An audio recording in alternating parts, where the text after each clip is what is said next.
9 goals. 9 in a Champions League semi-finals. Not a friendly, not a random group stage game against some club that qualified by accident. A semi-final. I have been watching football for years. I have been seen comebacks. I have seen meltdowns. I have seen Neuer standing in midfield like a confused tourist who missed his boss. But PSG 5, Bayern Munich 4 in 2026, that's not a football match. That's a cry for help for both manager therapists. So, Parc des Princes, Champions League semi-final, this was supposed to be the glamour match of the tournament. Two European giants, a tactical chess, world-class coaching, Luis Enrique versus Vincent Kompany, sophisticated football, elegant football. That was insane. Instead, what we got was basically two defense free zones sprinting at each other's for 90 minutes. Like they would all had 3 espresso and someone had deleted the concept of holding safe from tactics board.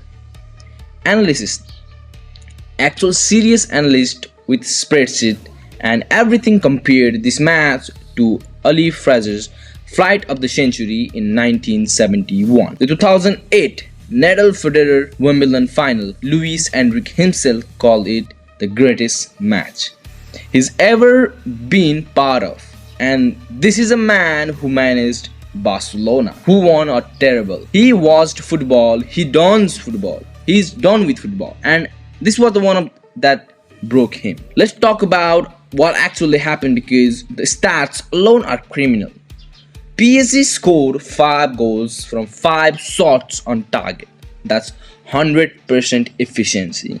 100%. You know what else is 100%? The chance that their G against had a full breakdown by halftime. Bayern had more shots on target, 8, and still lost. That's the football equivalent of doing more homework than your classmate and still getting a worse grade, except the exam was the Champions League semi-final in front of 50,000 fans. Here's the tactical masterpiece both managers agreed on. Absolutely no midfield.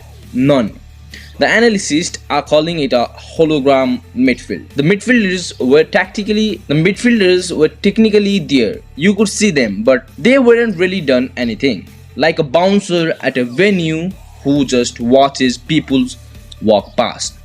João Neves scored a header, by the way. He's 5'9". In the Champions League semi-final, headers are for 6'3". Centre-backs name things like Darag, not for João Neves, and yet he scored a goal.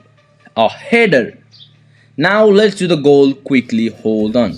Kvaratskhelia, PSG 4-2, Bayern Munich 5-4 the comeback. Hakimi cuts back, Dembele dummies, Emery dummies, Karwa finishes. This is either genius or they all just got confused at the same time and it worked out. Bayern go from 5-2 down to 5-4. PSG saw 3-goal lead and thought they know what let's. Then you know what. Let's make it interesting. Both managers were absolutely delighted and absolutely horrified simultaneously. Ladies and gentlemen of the jury, I present to you the Alphonso Davies handball. Or depending on your allegation, the Alphonso Davies body on hand incident. Bayern arguments was simple. The ball hit body first, then hit the arm. Therefore, it shouldn't be a penalty. Kimmich was practically doing a TED walk on the pitch to explain this to the referee. Yeah, he was doing that. UEFA's rulebook, however, does not care about the laws of physics on the spirit of the game. Oh, Joshua Kimmich's blood pressure. Penalty, Dembele steps up, 3-2, and that's the end of the conversation. Yeah, that's all. And then there was Manuel Neuer. Manuel Neuer, the greatest goalkeeper of his generation, conceded 5 goals from 5 shots on target. That was not good. That was so bad. The analysts noted, and I'm quoting here, that he was left standing by PSG finishings, standings like a statue. A very, very tall, very experienced, very helpful statue. I'm not saying it no fault. The finishing was elite, but 5 for 5 is the kind of stat that follows you around your Christmas dinner for years. Kvaratskhelia, 2 goals, both absolutely unnecessary, beautiful. The man beat Stanis, finished past Neuer like Neuer was a traffic cone and kept going. The fact that PSG actually convinced this man to leave Naples and he just went alone with it. It's still funny to me. And yeah, on the Bayern side, Michael Olise was genuinely the best player on the pitch in the first half. Best player. First half. Lost 5-4. That's not a reflection on Olise. That's a reflection on the fact that this match had absolutely no respect for anyone who played well in it. And Harry Kane, the best striker in the world right now. Beautiful passes, great vision, played a false 9 role, kept Bayern in the tie, scored, still lost. Harry Kane continues to be Harry Kane. Brilliant, unlucky, and somehow still in the tie. He actually deserved to win. And statistically, probably won't. It's a gift.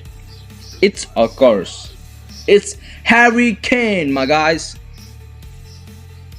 Bayern need to win by 2 at a Allianz Arena. 2 goals in a ground that going to rocking. 2 goals against a PSG side who just scored 5 from 5. Bayern also just showed they can score 4 in 90 minutes against this exact defense. So this should be fine, completely fine. Everything is fine. Some analysts are predicting a more caggy second leg. These are the same analysts who looked at 2 teams playing with no defensive shape. God bless them. We need dreamers. They are dreamers. Here's the real thing though. Whatever happens in the second leg, whoever goes through, the first leg is already something. Analysts comparing it to Ali Fraser's Nadal Federer and Wimbledon in 2008, the reference point for modern football, and we got to watch it live. In 2026, while probably eating something from a delivery app that cost too much. PSG 5, Bayern Munich 4, 9 goals in total, 1 handball controversy, 1 5'9" midfielder scoring with his head, 1 statue formerly known as Malon Nur, greatest goalkeeper alive in this generation, and 1 second leg at Allianz Arena that I'm genuinely not prepared for. Neither are the managers. Neither are the defenders. Nobody is prepared, bro. Drop a comment. Who goes through? PSG hold on or Bayern do a Bayern? And if you haven't subscribed yet, after 5-4 Champions League semi-final breakdown, I don't know what you are watching. What are you watching? See you for the second leg. God willing, my heart rate will be back to normal by then. Probably won't be. Let's go. Let's go for the match, bro.